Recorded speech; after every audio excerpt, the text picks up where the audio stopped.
Even before color film existed, filmmakers have been using color as a tool for beauty and storytelling, and visual-minded directors have created color palettes almost as memorable as the films themselves. So get out your paint samples and follow along. These are our picks for the top 10 best colored films of all time.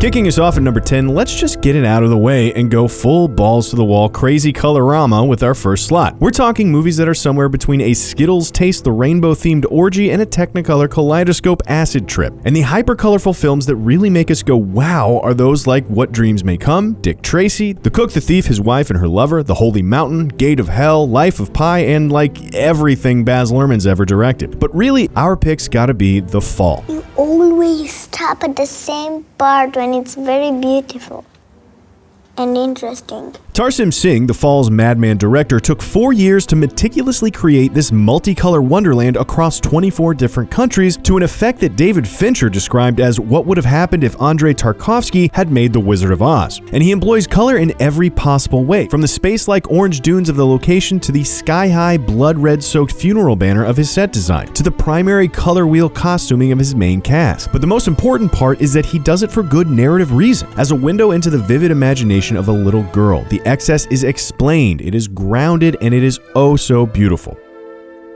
Of course, more isn't always better. In fact, for the rest of our list, we're looking at how filmmakers use less. Creating a distinctive color look of a film often comes down to building a beautiful, evocative palette. And building a palette involves selecting a limited range of colors from the vast assortment of all of those available, instead of just throwing them all at the screen like a Home Depot paint aisle explosion. Think Tim Burton in his darker work. We notice the colors he likes to use so much because of all the other ones he avoids. Or it can also create a gap, like in 500 Days of Summer, or American Beauty, or The Red Shoes, where saving certain colors for certain moments and characters lends those colors far more power than they might have with less of a vacuum. Mishima, A Life in 4 Chapters, limits its palette for different segments. The Aviator limits it to mimic the 2-strip and 3-strip color processes of the era, and Do the Right Thing painted everything, including its buildings, red and orange to contribute to the feeling of a heat wave. However, for our number 9 pick, we love the look of Oh Brother, Where Art Thou, and its milestone history to boot. Color God is colored.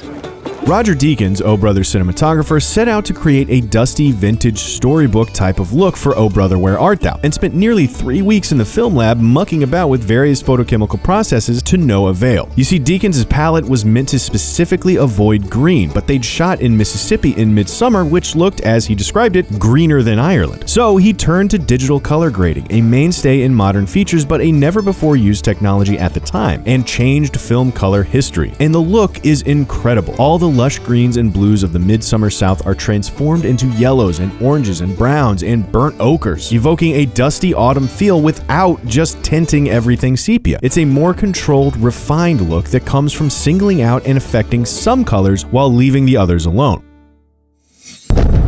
Moving into more specific color palettes that come from limiting colors in predictable ways, the first and most obvious is the selected saturation palette. This is limited to the extreme. Everything is in black and white except for a focal object that gets the most vivid of color. This was actually one of the earliest forms of color on film, back when colors were only achieved by stenciling on the stock. Think The Great Train Robbery. Pleasantville makes this a part of its narrative, while Schindler's List uses it to heart-wrenching emotional effect. However, for our slot, we think that Sin City's color is pretty hard to beat. Sin City takes the color grading process of Oh Brother, Where Art Thou and dials it up beyond 11. It uses colors so sparingly that they take on a massive emotional and narrative significance. The decision to include any one color is so clearly intentional that the audience has no choice but to snap to attention. Inspired by the art style of Frank Miller's comics, Sin City's use of color is more akin to graphic design than photography, and it makes for one of the most extreme possible examples of a limited palette.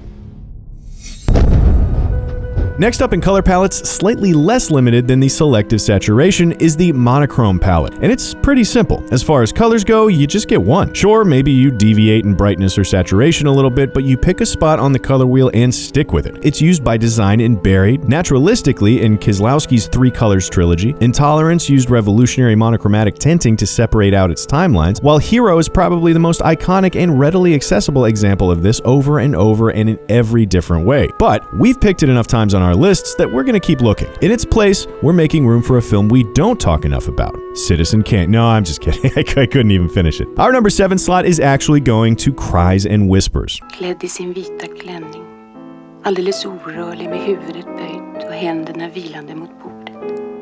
Plötsligt upptäckte hon mig. Now, our last few slots have gone to films leveraging the digital intermediate technology of the 2000s, but good color has been around long before the turn of the millennium. You see, before colorists had digital trickery, production designers and cinematographers controlled color the old-fashioned way, through meticulous design. Films can follow just as strict a palette by carefully selecting and coordinating the costuming, location choices, set design, makeup, and lighting. And Cries and Whispers does just that. Beyond a few relieving scenes of green and yellow, everything in Cries and Whispers takes place in a world that is blood red. Bergman famously said, "All of my films can be thought of in terms of black and white except Cries and Whispers," and you can see why. The overwhelming pervasiveness of the crimson has such a moving effect, like a sensory deprivation tank of color, that you can't help but be emotionally moved. Adding one more color into the mix, next we get to the complementary color schemes. You take one color and combine it with its opposite, and boom, you've got yourself a scheme that's automatically compelling. It's the source of the ever-popular, ever-frustrating orange-teal Hollywood blockbuster look, which, look, we get it. It's fun to complain about, and it can definitely get stale if used to the exclusion of all else. But filmmakers use it for a reason. It's the color contrast that best emphasizes the look of human skin. Mad Max Fury Road is maybe our favorite example of this contrast, but you can also spin the color wheel further and get to less common contrast, yellow and purple, as in The Curse of the Golden Flower, and the very difficult red-green, most notable in Amelie, The City of Lost Children, and our pick for number 6, Vertigo. The color of your hair. No! There is hardly a film that used Technicolor so brilliantly as Vertigo, and there's perhaps no other film that evokes such a strong impression of a color palette as does its red and green. Red for caution and green for envy, red for Scotty and green for Madeline. And the color scheme is felt even in scenes of its absence. The lack of these powerful colors feels like a lack of powerful emotion. It's a color scheme so memorable we actually feel it when it's gone, which makes it a must include on this list. Adding in even more colors, we wind up in triadic and tetradic color schemes that in their most extreme land you somewhere between a Pete Mondrian painting and a game of Twister. But they can make for effective color schemes, ones that tend to seem fun and carefree and stereotypically colorful. Films like A Clockwork Orange, Voltaire, Women on the Verge of a Nervous Breakdown, The Last Emperor, Kurosawa's Dreams, and The Umbrellas of Cherbourg all live within this world. However, if there's a film that does it best, we think it's Godard's Contempt. That's what I think of that stuff up there, Fritz. Godard has always had a love affair with colors, and in Contempt, they find their expression in the triadic colored red, blue, yellow that establishes itself early on and then saturates the screen to greater or lesser extents. But they're never overbearing or garish. Instead, they're beautiful and striking and thoughtful and memorable, orchestrated by a master to masterful effect. Of course, color palettes don't always come from limiting hues. Sometimes focusing on specific lightnesses or saturations can produce a stunning cinematic effect as well. And for our number 4, we want to look at a more recent trend, that of the neon palette. Keep your colors bright and ultra-saturated, and you might wind up with the in-your-face Tokyo shopfront aesthetic of Spring Breakers, Enter the Void, Suspiria, or our number 4 pick, Only God Forgives. Take it off! There's very little middle ground in Nicholas Winding Refn's odd and challenging follow-up to Drive. The screen is either black or bathed in a neon glow. Reds, blues, lime greens, teals, yellows, pinks, purples, and brilliant oranges all find their place in mostly monochromatic compositions. But what's consistent across the film is that there is no subtle, gentle color. It is harsh and unnatural, violent and uncaring, like much of the plot. But it's certainly striking and definitely one of the best incarnations of what seems to be a popular contemporary aesthetic in our 21st century digital world.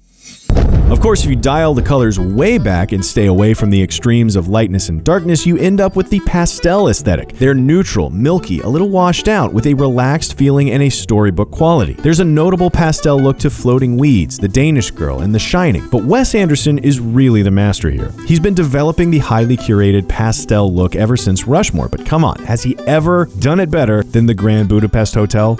You're looking so well, darling. You really are. They've done a marvelous job. I don't know what sort of cream they've put on you down at the morgue, but I want some. The Grand Budapest Hotel is pretty much the opposite of Only God Forgives. Soft, gentle, forgiving colors, never neon, rarely primary, often peculiar and difficult to name. Anderson doesn't use yellow so much as mustard, not pink so much as rose, not red so much as burnt umber. There's a sophistication to his color choices that is, and we mean this lovingly, a little bit hipster. But his odd color tastes tend to both connect his work into a greater oeuvre and find unique expression in each individual piece. But they're so lovingly chosen and precisely expressed in every detail that you absolutely have to appreciate them, even as we make fun of them at every possible turn. Suppressing the palette even more, lowering the saturation even further while hovering just above gray, going murkier, darker, and staying away from red, you end up with the muted palette. This can look like a simple desaturation as in The Road, or a whole computer look when tinted green as in The Matrix. It's a favorite of post-apocalyptic films, but it has its place in society as well, as in our number 2 pick, Roy Andersson's mad genius Living trilogy.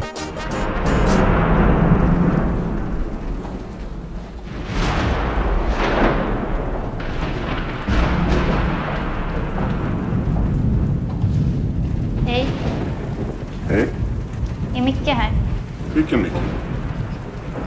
Micke Larsson. Var? Anderson's color is so subtle yet so meticulously controlled that we can't help but admire it. Starting with songs from the second floor, moving on to You, the Living, and culminating in a pigeon sat on a branch reflecting on existence, Roy Andersson has created a world of the beautiful mundane with such elaboration and vision that it is wholly unique and immediately recognizable. And much like Wes and his playful twee finding expression in his pastel palette, Andersson accomplishes the unimaginable, expressing his tragicomic humor in his colorscape, with obsessively crafted sets built over years designed for as little contrast as possible and lit with no shadows, that we do exactly what he was setting out for us to do: peer into the details, look deeper, and see more. And finally, for our last palette, the darker, deeper, richer version of the pastel palette with spikes of saturation around very specific colors, we have the jewel-toned look. This is Fanny and Alexander, and Lola Montez, and Anna Karenina. It's hard to describe, but it's rich and supple and gorgeous without looking manufactured. It blends in as naturalistic even when it's catching the eye. And for our favorite version of this, we have no qualms giving it to In the Mood for Love.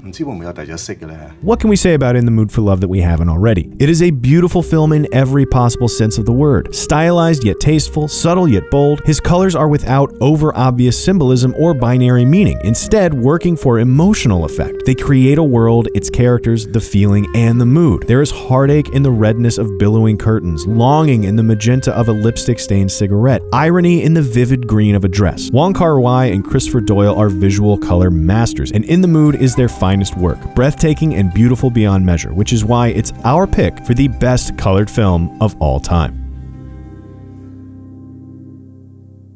So what do you think? Do you disagree with any of our picks? Do we leave out any of your favorite colored films? Don't say Gone with the Wind. We know we left out Gone with the Wind. But otherwise, let us know in the comments below, and be sure to subscribe for more CineFix movie lists.